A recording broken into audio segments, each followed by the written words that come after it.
ఒక సాంగ్ నుంచి ఇప్పుడు ఆయా షేర్ సాంగ్ ఉంది కదా, ఆ సాంగ్ నుంచి ఆ లిరిక్స్ బట్టి వాట్స్ యువర్ కంక్లూజన్, అంటే స్టోరీ ఎట్లుండబోతుంది? సాంగ్ విన్న తర్వాత ఎలా అనిపించిందంటే సేమ్ పుష్పలో ఏదైతే వాళ్ళ ఫాదర్ సెంటిమెంట్ ఉంటుందో హౌ పుష్ప వాస్ బాన్ ఇక్కడ సేమ్ అలానే నాని కూడా పుడతారు అనమాట. Okay. తర్వాత ఇది ఫాదర్ సెంటిమెంట్ టైప్ అక్కడ ఫాదర్ కదా అక్కడ ఇక్కడ ఆల్రెడీ మదర్ ఉంది కాబట్టి దాన్ని ఎక్స్ప్లోర్ చేయాలి, కొద్దిగా మదర్ లేదేమో సో దాన్ని ఎక్స్ప్లోర్ చేయొచ్చు. సో ఇక్కడ నాని అనేది బ్యాచిలర్స్ అని కాబట్టి వీడి యొక్క వాల్యూ అంటే వీడి స్థాయి వీడి తెలియడానికి మేబీ విలన్స్ వీడికి పట్టు కొట్టేసి ఉండొచ్చు ఆ పచ్చబొట్టు టాటూ.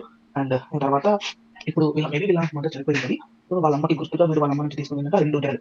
అంటే ఇప్పుడు అన్ని మిక్స్ ఆల్ మిక్స్ లాగా ఉంది ఇప్పుడు పుష్ప ఒకటి కేజీఎఫ్ అట్లా అలా అనుకోవద్దు అలా అనుకోవద్దు ఈ థీమ్ ఎప్పుడైనా ఎమోషన్స్ ఉంటుంది. ఓకే.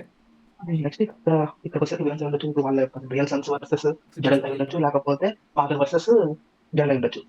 ఇప్పుడు ఇప్పుడు పవర్ కోసం మేబీ పారడైస్ అనేది ఒక ప్లేస్, ఇప్పుడు కాన్సర్ ఒక కేజీ ఒక కరాచీ అలానో Pushpa syndicate S S syndicate లాంటి ప్యారడైస్ అంతా ఇది ఒక జాగా జాగా ఒక జాగా ఓకే. ఇప్పుడు ఆ జాగా కోసం కాపులు వస్తున్నాయి. కాకపోతే వాడు ఇక స్టోరీ అంతా Yeah. కాపాడతాడా ఏం చేస్తాడా, మనకి అంటే పాటు